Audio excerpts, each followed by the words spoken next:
Hi, and welcome to another edition of the PodKaz from USCHO.com. I'm Todd Milewski here, as always, with Nicole Haase.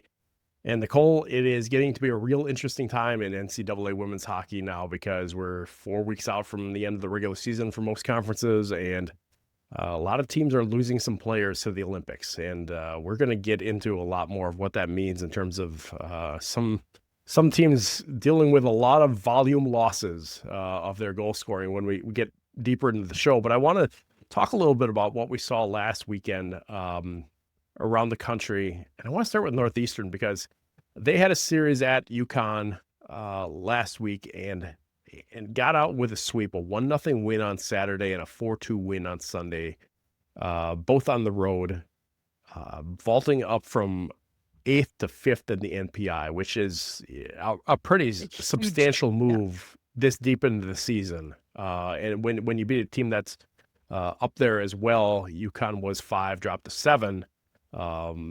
That's a massive move, and it also pretty much wraps up the Hockey East title, it feels like.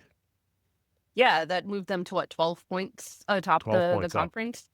Right. Which, we were not sure what to expect from Northeastern early on. And they, I think part of it is they had those early losses to Quinnipiac, who was ranked 7 at the time. And then we're playing, teams that are now in the bottom half of the standings as we start getting to, conference, the way the conference is shaking out. And so it was a little hard to gauge where they were going to be, but they have only 6 losses. It didn't help too. I think, at Thanksgiving, they had a loss to Penn State, and it was I was unsure. Like, going back and looking at the number of wins they had, maybe that wasn't fair, but again, it was, against teams that were like, okay, that's a team they should beat. Yep. But yeah, they're 6 losses overall and absolutely proved themselves this weekend. So, sorry to them for not being sure if we should get on the hype train or not, I guess. And as we've talked about a little bit, they don't have a home stadium for the second half, and so Right. that part is what I think will be interesting to see how that affects their final 8 or so games. Yeah, so in Hockey East play, we mentioned the 12-point lead, but they've gotten 46 of a possible 48 points, which is really remarkable to be that consistent in Hockey East play. Knowing that, I mean, we know that Hockey East has had some struggles with at the top end, having a consistent top end team over the last couple of years, or it's been a different cast sometimes. But for them to really show that, look, the Huskies are for real in Hockey East. They're sweeping everything. They're one. I think they had an overtime loss or a shootout loss. They had an overtime that was loss. the 2 points they lost. Two it's overtime really losses. Yes, that's it. Okay. So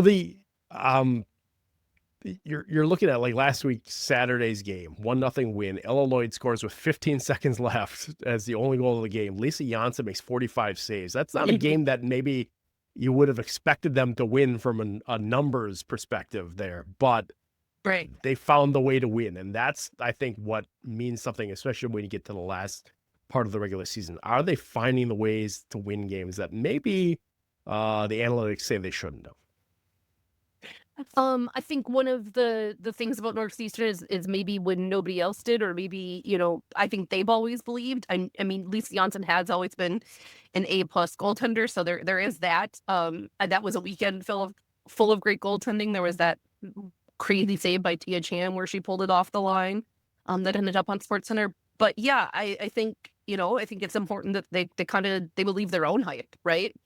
And I would say too, like, we have long talked about, mostly in reference to other teams, in terms of, like, you have to win your points, like, you have to win the games you're supposed to win. And they've sort of quietly been doing that, right? So, like, the wins that have, like, or the losses that have made me raise my eyebrows haven't actually been conference losses. So you're like, oh, well, that was, when we were like, maybe this isn't the strongest year for them or whatever, but when it's come to conference, they've taken almost as much as they can, and I think that's it's kind of what we've been preaching all along. We just haven't applied it to them yet. Yeah. All right, I want to go back to last week, Tuesday, because there are a couple of important results around the country. Penn State, number 4 in the country, getting a 5-1 win at number 12 Cornell, which, not necessarily you're thinking, okay, it's a number 4 against number 12. That number 4 should win that, but 5-1 on the road in a midweek game, that feels like a little bit of a statement there. Tessa Janicki and Maddie Christian both with the goal and an assist. Penn State just keeps cranking out the wins here, and it feels like that's the they're in the number 4 spot in the NPI, which means a home game in the regionals. Yeah. It really feels like this is something that they're bound and determined to hold on to and get that spot that puts them 1 win away from a Frozen Four in their own building. Right, yeah. So they would basically not have to go on the road for the playoffs. Mhm. Or for the NCAA tournament. Yeah, it's hard this whole time, and fair or not, they have dominated the AHA for several seasons, and I think there is always a bit of a hesitation or an asterisk to wondering how strong are they really? Okay, they're dominating that conference, but the AHA's record in non-conference against other conferences teams has shown that we know there is a gap there, and so I think it has always been hard to be yes, I fully believe in Penn State. I really love how much depth they've shown. They don't need Tessa to be the goal scorer. I mean, she still does, but there are plenty of other goal scorers on that team. Katie Disa continues to be really great in net, but I think there is always just a hesitation to be yes, this is a team that I think can go play in the NCAA tournament and win. And I will say too, they have had a couple NCAA bids at this point and have not advanced. And so it's I'm always a little hesitant to know how much to believe in them and what they can do. So when they're going and getting the win over Northeastern, the win over Cornell, like you said, an emphatic win, then it's okay, again, maybe buying their own hype more than I am, but it's I think they've made their point a little bit this year, but I do think until we see them get that NCAA win, it's that advancing past that opening weekend, it's a little hard to buy in for sure, to believe for sure. I don't know, but yeah, maybe it's we're hosting the Frozen Four and we're gonna friggin' play in it, and that's the thing that's done it. If there's a year for it all to line up, here it is, right? Because having that in your building is a great motivator. I mean, we will see, and we'll talk about this more in a while, but taking Tessa Janicki out of the lineup and a couple of other players for the Olympics, right? What impact does that make on the next 4 weeks? And does that open up the door to a stumble that does cost them in the NPI? So that's something I think a lot of teams are concerned about as we get into the next month here.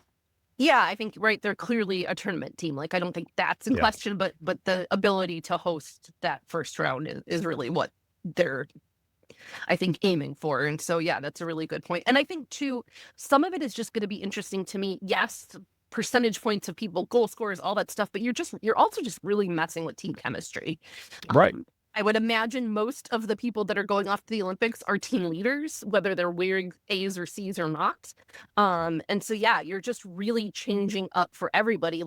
You're very comfortable going out on the ice in certain formations and certain orders and certain chemistry and lines and things. And all of that is going to change for not just the couple of teams we're going to talk about that are missing a bunch of players, but a ton of schools are missing players. It's not just, we're not just talking the top couple teams, So I think more interesting to watch than who's going to score the points is what who can hold it together and who is the team that can handle sort of all the switching up that's going to have to do, when power play 2 becomes power play 1 and things like that.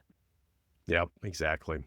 Also, last Tuesday, the Beanpot championship game went to overtime. Harvard got a 2-1 win over Boston University. Carla McSweeney scoring on a penalty shot in overtime, which was a pretty cool way of ending that.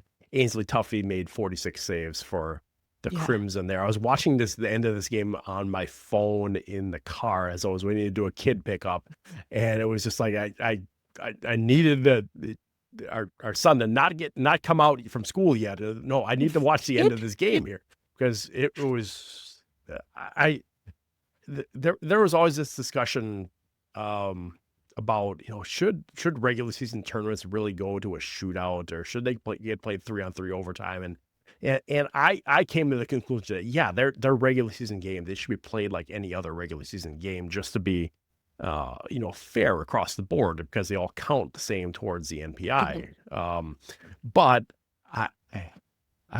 I really don't love that championships get decided in shootouts, even though we've seen it in the Olympics, and we've seen it in major tournaments on the international stage. So I'm glad this ended in overtime, not on a 3-on-3 play necessarily, but still kind of on a shootout. It was a penalty shot. It was a legit penalty shot too. It was, yeah. But I mean, that was a really cool finish to that, and congratulations! What a moment for McSweeney, for getting that, yeah. And Ainsley Tuffy being named MVP, obviously. It didn't hurt. I mean, Harvard's shot were in the teens. I mean, it was a ridiculous amount that they were outshot and then came out with the win. Just, they've been a scrappy team all season. I mean, I think, in the end, it's still middle of the pack for ECAC, but they've pulled out, I think, I've said this before, I'm really impressed with what's been happening there in the last year and a half or so. Like, it was a little bit of a rough go, and I think they're really building back. And like, I mean, it's a bit like you were saying with the sort of emphatic wins, or the 1-0 win for Northeastern. Like, Harvard getting the win in that game when they're ridiculously outshot, when they are not the top team of the 4 that are playing in the Beanpot, just everything was not set up for Harvard to come out of there with that win. So very cool for them to do so. Yeah. Moving ahead to last weekend's games, Princeton went into the weekend with a 13-game winning streak, but that ended on Friday with a 6-1 win. Oh, I'm sorry, that was the day before. Sorry, yeah, it was 6-1. They lost. I think, yeah, it was 6-1 for Cornell over Princeton, right? Which was was not a, winning streaks end, but seeing 6-1 really kind of stood out there. I kept waiting for that to change, like, obviously not, but like, Cornell got a couple goals, and I'm like, well, yeah, Princeton's gonna, and it just, like, Cornell just kept putting them in, and I was like, okay. I ended up switching them to a smaller screen and going to someone else, because I was really surprised with that outcome. I mean, good for Cornell. Again, Cornell's a team that will do that, and then not win. That's one of the teams that's a head scratcher for me this year. But right. Yeah, that was a win, and it was a rough weekend for Princeton, and I think probably a good gut check. I mean, I think they're now a half point back. Quinnipiac's now at the top of ECAC, but because we have half points, it's still very close. It's not like that changed the course of their. I mean, I guess I shouldn't say that, but they're probably still in the conversation. So maybe it's a good gut check. Maybe it's good to end that streak now. I think they're probably learned quite a bit out of this weekend. I'm guessing they're riding high on that win streak and sort of coming out of nowhere in terms of what the expectations were. But yeah, that loss on Friday was really surprising to me. Yeah, Piper Grover with 2 goals and an assist for Cornell in that Friday game, and then both Cornell and Princeton lost on Saturday. Princeton lost again, 3-2 to Colgate in overtime. Princeton overcame the 2-0 deficit in the last 7.5 minutes, but Alexis Petford scored for Colgate in overtime to end a 3-game skid where they had been outscored 14-3 by Yale, Brown, and Quinnipiac. So that was a rough go of it for a while for Colgate, but they get a big win to pull out of that. And then Cornell loses to Quinnipiac on Saturday 4-0. Bryn Pryor, 2 goals, Felicia Frank, 39 saves, the kind of things you expect there from Quinnipiac to kind of shut a team down. So this again is the ECAC way of, I'm going to have an exception here in a minute, but teams that are, trying to make a run, one step forward, one step back. Yeah. Yeah, I don't know. At this point, it feels like everything's a toss-up. I mean, it's making it fun. I thought too, the Colgate. I'm sorry, the Quinnipiac win over Colgate. We had 2 defender hat tricks this weekend, which was fun. So Michaela Watson there had her first career hat trick as a defender. And it was the first hat trick in 15 years for Quinnipiac from a defender. So that was fun. But yeah, it was one of those where there were a lot of high shot games this weekend. We had a lot of goalies making some pretty outstanding performances. I enjoyed Felicia Frank when she was at U18s. I thought she was a good get, and she has continued to be quietly, I think, a little bit be a very solid presence for Quinnipiac. And she's young, she's still got lots of growth. And so she will be fun to continue to watch. But yeah, it doesn't. Do you think you understand the dynamic in the ECAC and who's taking the steps forward and who hasn't been able to find it? And then this weekend's results are like, well, I didn't know anything. Well, and here comes Clarkson again, because they have won 5 straight now after beating Dartmouth 2-1 in overtime on a Sarah Manis goal, or scoring both those goals, including the overtime goal. And with 4.4 seconds left. Yeah. We had a lot of last-second dramatics this weekend, right? In various games. And so now, like you mentioned, it's Quinnipiac in first place, but then there's Princeton and Clarkson tied for second, a half point back. So a lot to be decided there in these final couple of weeks. That's gonna be fun. I mean, it's fun, frustrating, infuriating sometimes. But I come back to the fun of it all in the end. We should shout out to Dartmouth, Michaela Heshima, they are losing to the Olympics, which will make a big difference. But Clarkson outshot Dartmouth 42-12 in that game and won it in the final 4 seconds of overtime. So shout out to Dartmouth for holding that on as long as they absolutely could. But yeah, I think maybe the underrated story of this year has been some of the goalies.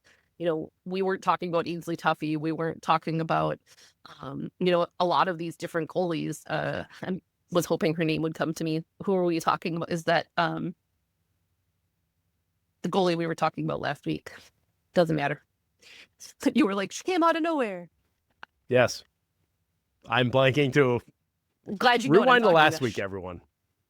We'll get back to it. But anyway, the point is we're seeing these like massive, Felicia Frank 40, things like that. I think it's been fun to see, even in a game that should feel uneven, that like we're still at a point where some of these goalies are stealing chances, which is fun too. Right. I do want to mention a couple other results moving out west from last weekend. There was an upset alert after 2 periods on Friday. St. Thomas leading Ohio State. At Ohio State 1-0, but the Buckeyes come back to score in the third. Jocelyn Amos got that goal, and then she got the winner in overtime. Shot attempts in that game 98-14, and so Thomas has had a good 4-5 of these type games against Ohio State in the last 2 to 3 years. Yes, right, and still close. Yes. So I don't know what to make of that necessarily, of whether that was Ohio State having a real challenge there, or if it was just you get goalied some days, and that's well, I mean, I would say the fact that it keeps happening implies that St. Thomas understands something about what Ohio State is doing. But yeah, I mean, some of it is goaltending for sure, but yeah, the fact that St. Thomas has done this over and over again makes me think there's something their coaches have found about their matchup that goes well in their favor, and they've just not quite been able to hold on. I think particularly when it comes to 3-on-3 Ohio State for St. Thomas, that's not fair. That's too much open ice. But yeah,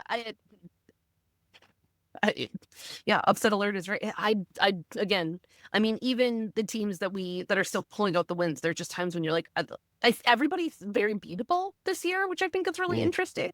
Even with some of the rosters, we could talk about, who's who on some of the top 5-6 teams, and yet like none of them are infallible. And so that's, I think,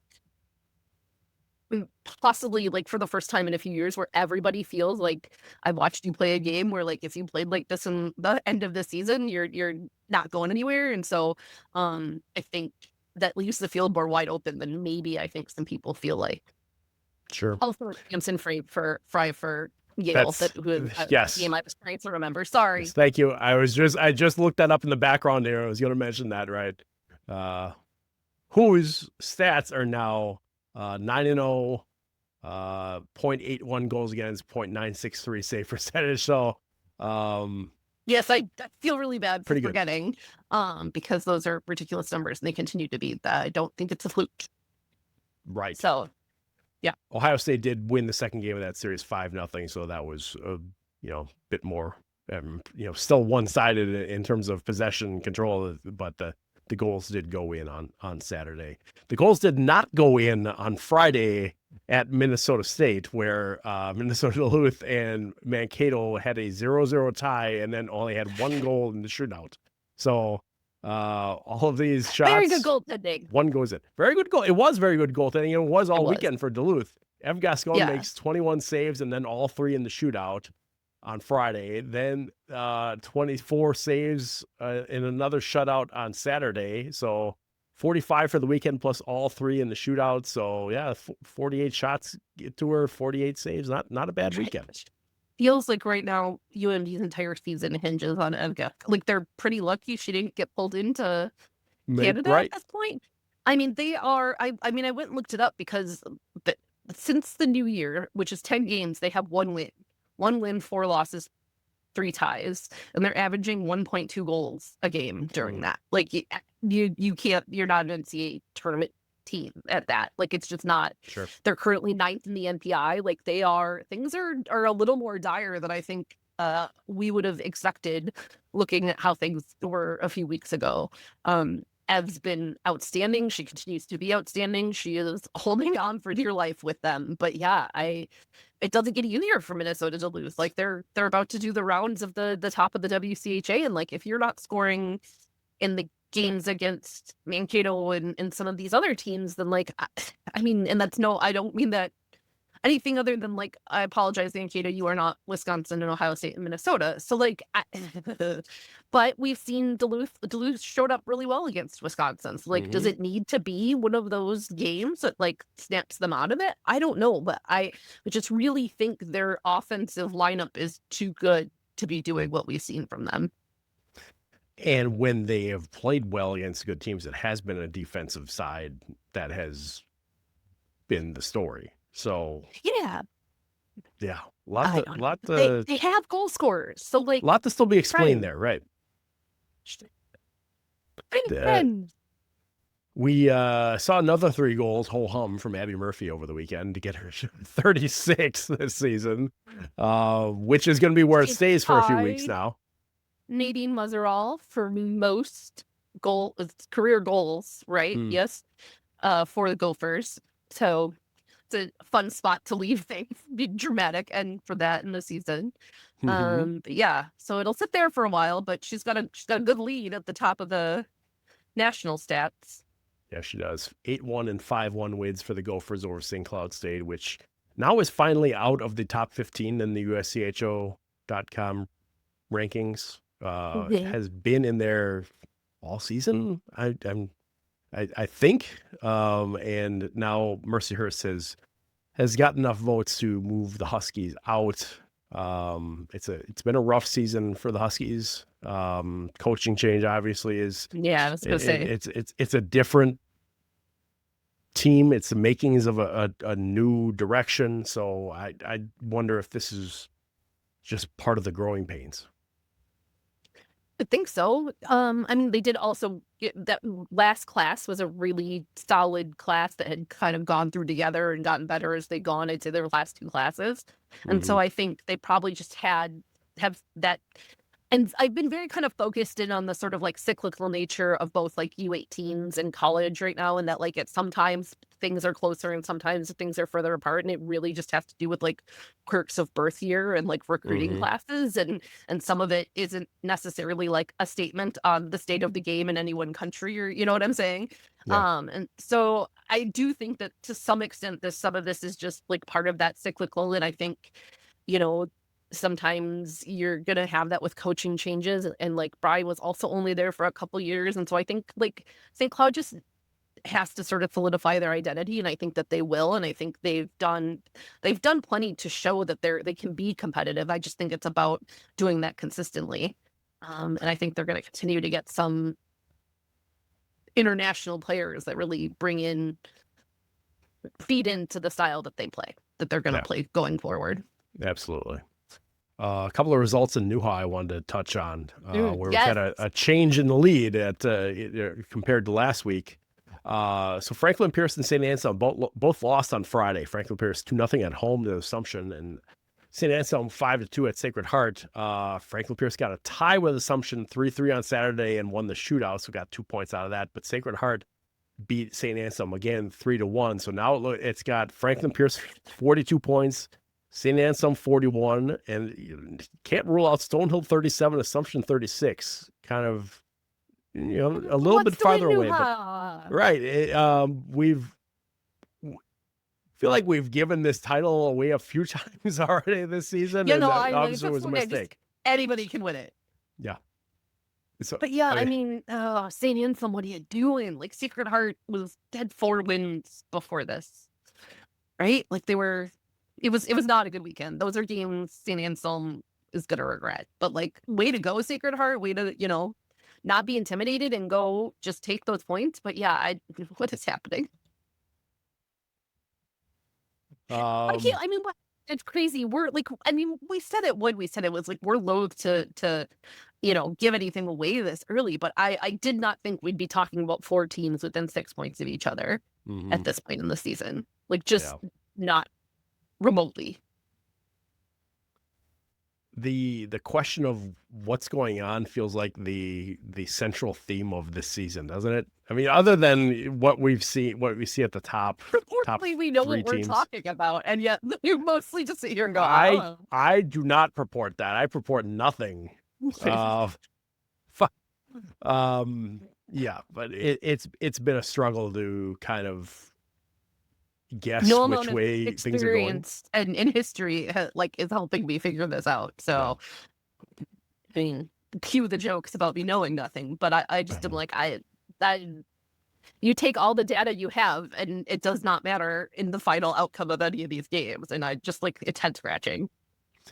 Well, what we can figure out is that there are a lot of really talented players that are off to the Olympics. And so when we come back from our first break, we will discuss how that's going to change some things and look ahead to some of the games right away in this coming weekend that are going to put that to the test for a few teams. So stay with us on the podcast. We're back with the podcast, Todd and Nicole, here to talk about the Olympic break that isn't a break, but is going to, break some teams, maybe, ? We're seeing a lot of teams lose a player, 2, 3, 4. Some are losing 5 players to the Olympics. Some are losing a little bit of scoring. Some, like Ohio State, are losing 48% of their goals to players gone to the Olympics. Some are losing their top scorers. Their top 5 teams are losing their leading goal scorer: Minnesota, Duluth, Ohio State, Penn State, and Wisconsin. No slouches there of teams, obviously, at the top. And right away, we're going to get a good look at what this does to teams that are fighting for the top when number 1 Wisconsin plays at number 3 Minnesota this Friday and Saturday. So no Abbey Murphy on the Minnesota side. No Josephine Bouvang. Lightnin. No Nellie Leitonen, right? And then for Wisconsin, no KK Harvey, no Kristen Sims, no Layla Edwards. And maybe, what people are maybe not thinking of a ton with those names that I just mentioned. No Ava McNaughton in goal. So there's a big change there. You've got, I think I did the numbers today. She's played like 93% of the team's minutes this season. Raya Stewart is a freshman, well thought of freshman, but still a freshman, and probably going to make her no experience. First big start in Ritter Arena on Friday. She played a 17-2 game against Stonehill, and was in relief for a couple other games. Did come in to play Minnesota earlier this season. If you remember, the one game Wisconsin lost, Ava McNaughton gave up 5 and got pulled, and in went Raya Stewart. So there's a lot to parse there. But I guess, what kind of things should we be looking for in terms of impacts, or who what it's going to take for some players to fill in a lot of these gaps of, you're talking about losing entire first lines in some ways. How that obviously challenges depth. I would say, and I don't know if it's recency bias, and I don't know if it's because, we see Wisconsin more, but I do feel like the way that Mark Johnson messes with lines, like, constantly throughout the game, does, I think, help them in this particular instance, in that I don't feel like any of them are super concerned with who's on their line or who they'll be playing with. And I don't know, but I don't think that will mess with their sort of like confidence and their ability. Like, I do think that'll be a fairly smooth transition for them. And, like, Kirsten was hurt and Layla was hurt. And so we've seen, and when that happened, we saw players from lower lines really step up and have big weekends. And so the Ava McNaughton of it aside, because that's just a head scratcher and I have nothing more to say than I don't know why you hate Raya Stewart enough to throw her to the wolves. No experience. I would say I think the concern for both Wisconsin and Minnesota is the defensive loss over the offensive loss. Probably more for Wisconsin. There just simply isn't a player like KK, and I'm not sure like 2 or 3 players can replace what she brings from vision, from playmaking, from quarterbacking the power play, from her recovery. I do think the Badgers can play really aggressive in transition and can really like push themselves into offense because KK can catch pretty much anybody going back the other direction. And none of their other defenders are kind of even close to that.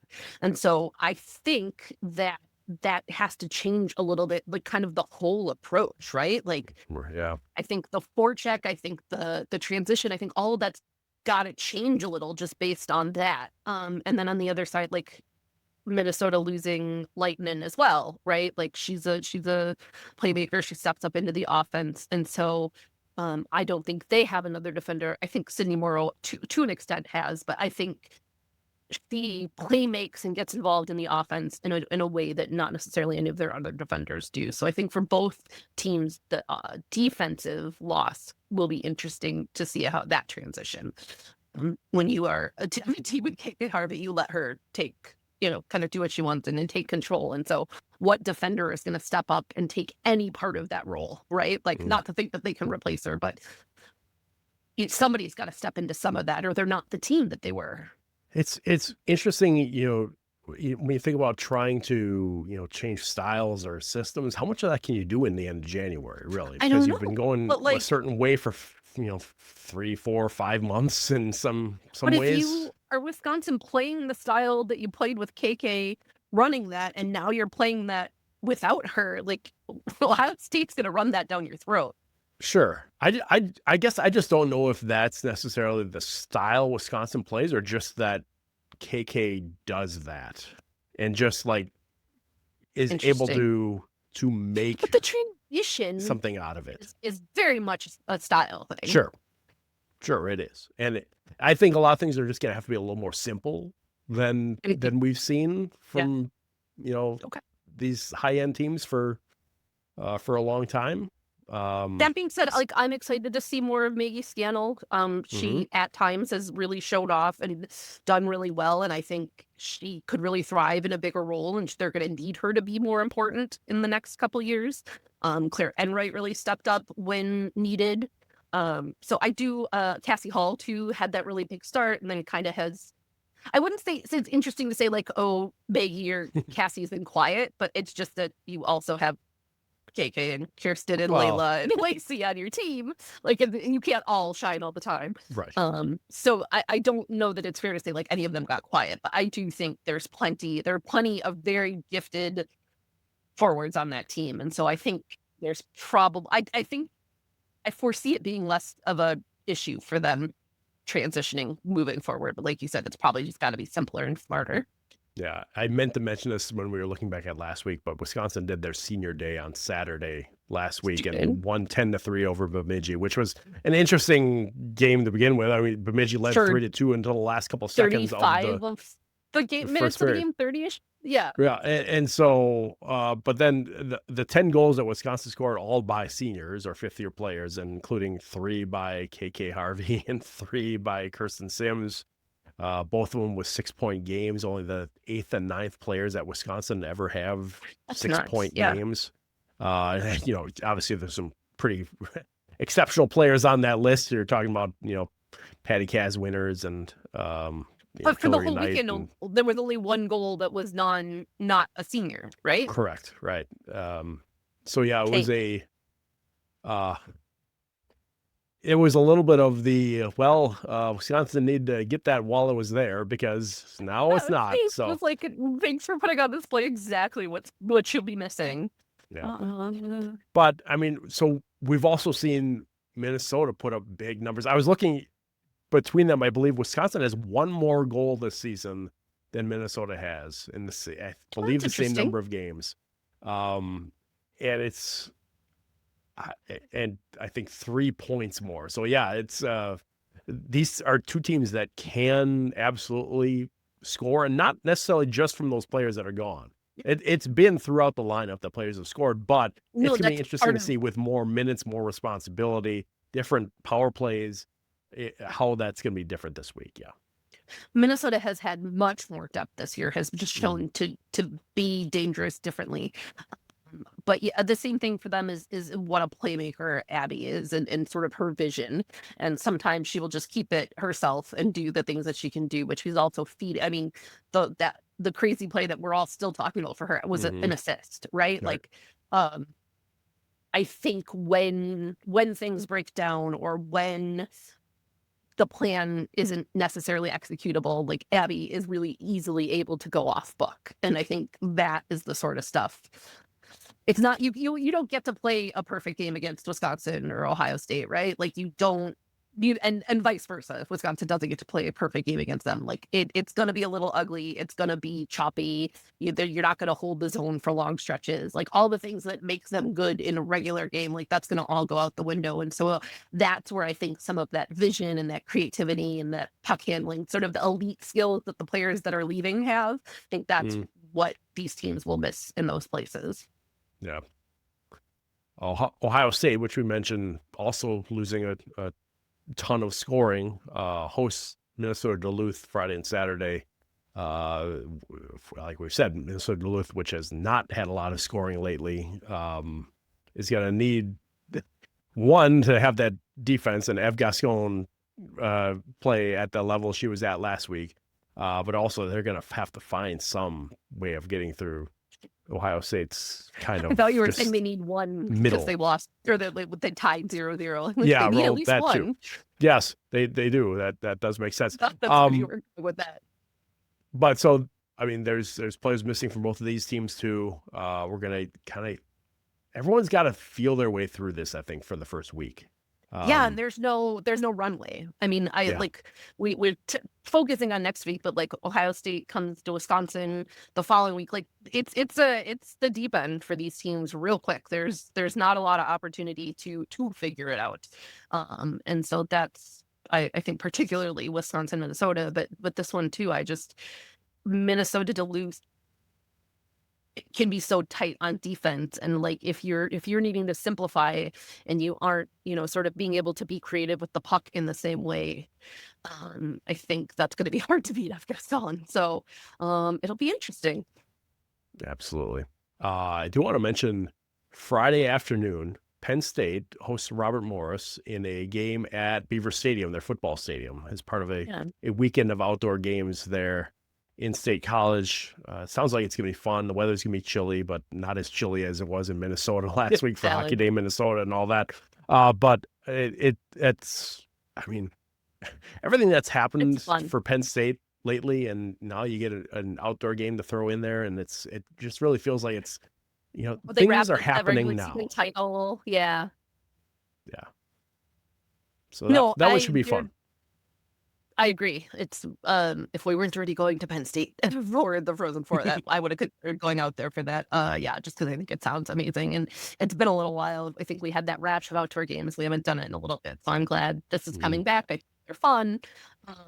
At the football stadiums, obviously, we were Wrigley. But Wrigley last year, yeah. But yeah, good for Penn State. I hope that the women's team gets as much attention as the men's team and all that sort of stuff. And I hope it's fun and I hope it's safe because that's always an outdoor game concern. Yes, So, absolutely. But yeah, it looked amazing. Another big series in Hockey East this week. Holy Cross at Northeastern, well, quote unquote at Northeastern. It's at Walter Brown Arena, which, like we mentioned, no real home for the Huskies anymore. It's a big home game for Northeastern. Right. That one's on Thursday, and then back at Holy Cross on Saturday. Holy Cross has been on a pretty good run lately. I believe 4 in a row. Last weekend. Right. Which was their first ever win over Providence, much less a sweep, much less a win at Providence. Sure. 18-7-1 on the season, 10-6-1 in Hockey East. And so there's, in third place in Hockey East. Heck of a record. Yeah. Right. So they're challenging for second. I mean, really the race for second right now, I think. We've given away so many titles this year that I can't be sure of it, but I'm pretty sure of Northeastern winning that one. But yeah, if so, there's a chance there for Holy Cross to make a big impression if they can take points from Northeastern this week. Yeah, and I think a big thing for Holy Cross is that they have added offense, right? Like a dynamic offense. It's not one scorer. I mean, they've just had the ability to score game in and game out against a variety of opponents. And when a team is building or when a program is looking sort of for a rebuild or whatever it is, like usually you get the goaltending and the defense first. And it takes a little while to build up that offense while not losing defense, right? And so I think the pieces have really come together for them well this year. Like 18-7-1 is a record I would have never guessed for Holy Cross. So like good for them. I just think it's a heck of a run that we've seen from them, and almost like kind of quietly, right? Like wasn't really on the radar. And then all of a sudden I was like, hey, that's a top 15 NPI team. Okay. So yeah, I think I hope for their sake that they get a couple points out this weekend, because I think it just would be a really good big boost for them. Yes, absolutely. We talked about Clarkson and the run that they've been on. They are hosting number 5 Quinnipiac and number 8 Princeton this weekend. If that, I believe I said 5-game winning streak turns into a 7-game winning streak, we'll really have to consider Clarkson, and we'll see what that would do to their NPI. I believe they're 11, just on the edge of making the tournament right now, and so they're missing a couple players too for the Olympics. So again, just it's going to be dynamics. I mean, I made that face when you said it because it's like just a mixer of the same games we saw last week, the different travel partners. So we'll talk about the same teams that could or should win and have no idea who it's going to be. Right. But I think of those groups, Clarkson's the one that's has to adjust for some missing teammates. And so that's, I think, the question mark for them. Yeah. I have the numbers here. There are 17 teams that are losing players, at least a player, to the Olympics this season. And so that's it varies in the number of goals they've scored and points they've scored and games they've played in, those kind of things. But it's a pretty healthy number, and so a lot of teams are going into this week, filling a spot or changing things around. So I can almost guarantee that somewhere in some league, there's going to be a game that's impacted by player or players that are missing. Yeah, I know you were figuring out stats. I haven't quite finished, which I'll have up at USCHO when I do, sort of every Olympic roster and who on it is either a current or former NCAA player. But thus far, obviously US and Canada is everybody, and then up to like 11 players on Finland, Switzerland, Sweden, Czechia. So that's half a roster. And there's a good number of also, I was going to say CIS, U Sports representation as well, particularly on the French team. So yeah, tons of collegiate impact on these squads, which is cool. It's like when I was at U18s and people are like, oh, of course that person's going to Minnesota or Wisconsin. And they were like, oh, the rich get richer. But something like 20 teams had commits. I don't have the exact number in front of me, but a way larger number of schools had commits from the last U18 group, which was pretty cool to see that it is widespread, and some of the biggest names were not going to, the schools that people would assume. So I think it's like you said, it's so many different teams that are represented, which is good for across the board, like recruiting and all that good stuff too. Yeah. Anything else we need to touch on before we say goodbye for this week? No. Yes. I don't know. It feels like, there's so much going on. And we know we don't get to everything. Like I just got home. Right. I'm like, I know we don't get to everything around here, but yeah, we're trying. There's so much. And reach out to us if we missed something. Our email address is in the show notes, so check on that. Drop us a line if you have questions. Drop us a line if you have comments, suggestions, people we should talk to. Interviews have been more difficult this year because of our timings here, but that's something we'd love to get back to when we can. We'll talk about it next week, but we are, Thursday the 5th is the start of the Olympics, and that first game is at 6 a.m. Eastern. So if you haven't already, like me, put it all on your calendar so that you remember who's playing when. There's a lot going on, and we've got, quarterfinals on the 13th, semifinals on the 16th, and gold and bronze medal games on the 19th. So we will talk more Olympics, next week. But yeah, I would start, planning your schedules, and maybe, Valentine's Day quarterfinals if you're really excited. I'm sure my husband will be thrilled. Oh, yes. Yeah. It's a really exciting time. I think it's a really great time for women's hockey right now. Like the P-Dub has really picked up attention, and the fact that like someone like Layla Edwards is one of the faces of Team USA heading into this Olympics is like a really great thing for the collegiate. For the NCAA. Like too often pros and the NCAA sort of exist separately, and we don't talk about the collegiate game as much. And I think there's just a really big opportunity right now with so many collegiate players on Team USA and across all the other squads as well. So I think it's just a really fun time. And I think, we always hope for an Olympic bump, but one of the cool things this year is that like the Olympic bump, we can now tell those people to watch NCAA and P-Dub, and there is somewhere to see so many of these players. So I am a little overwhelmed with everything that's happening all at once, but it's like a super exciting to be into women's hockey right now. Yeah, and you think about that when the Olympics are done, we're getting right into the postseason in the NCAA season. So that that happens so fast. 4 weeks of the regular season left. Like when I was figuring that out this week, I was like, oh my gosh. So think about that. There's 4 weeks left of the regular season, and then the postseason lasts 4 weeks. And so that's what we've got left here. It's going to go by in the blink of an eye. Gold and bronze medal games are the 19th of February, and that following, not the 20th, but the 27th is the start of most conference playoffs. Right. So 8 days after the medal games of the Olympics. So this is going to go lickety-split. Yes, it will. All right. On that note, we are going to say goodbye for the week. Thanks for tuning in. We appreciate it. And we will talk to you next week here on the podcast.